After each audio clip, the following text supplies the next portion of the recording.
আসসালামু আলাইকুম। আজকে আমি রান্না করব হাতে মাখা ছোট মাছের চচ্চড়ি।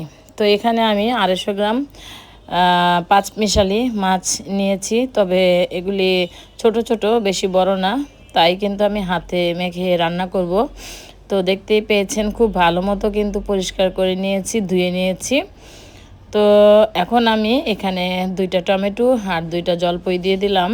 তো জলপাইটা স্কিপ করতে পারেন, তো আমার কাছে ছিল তাই দিয়ে দিলাম। হাফ চা চামচ আদা রসুন পেস্ট দিয়ে দিলাম হাফ চামচ করে।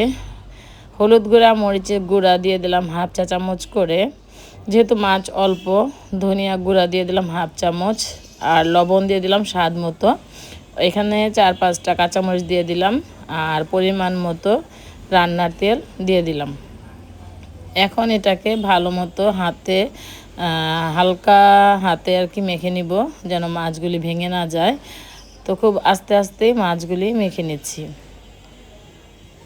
তো হাতে মেখে যারা মাছ খায় তারা হয়তো বা জানবে যে হাতে মাখা রান্না যে কত স্বাদ। আর যারা নতুন রাঁধুনি তাদের জন্য এই হাতে মাখা রান্নার রেসিপি ঝটপট, যেহেতু এখন চুলার মধ্যে গ্যাস থাকে না, তাদের জন্য আজকে এই রেসিপি। তো হাতে ধুয়ে সামান্য পানি, হাফ কাপ পানি আমি দিয়ে দিলাম। এখানে আমি আর কোনো পানি কিছু ইউজ করব না, যেহেতু চুলায় গ্যাস নাই, তাই কিন্তু আমি ঢাকনা দিয়ে ঢেকে দিব না। ঢাকনা দিয়ে ঢেকে দিলে মাছগুলি একদম গলে যাবে। তো আমি এভাবেই রান্না করে নিচ্ছি।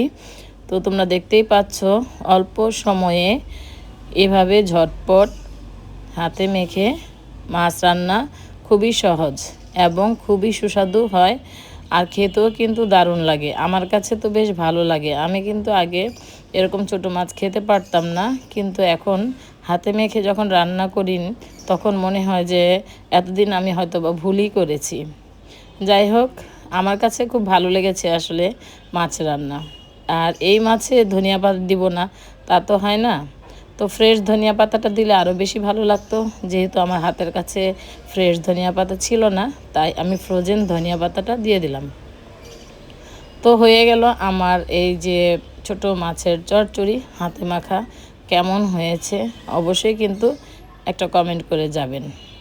যারা আমার চ্যানেলটি এখনও সাবস্ক্রাইব করেননি, যদি আপনাদের ভালো লাগে তাহলে আমাকে সাবস্ক্রাইব করে রেখে যেতে পারেন। নতুন নতুন রেসিপি যেন আমি নিয়ে আসতে পারি। তো এই ছিল আমার ছোট মাছের চচ্চড়ি বা হাতে মাখা চচ্চড়ি। আল্লাহ হাফেজ, আসসালামু আলাইকুম।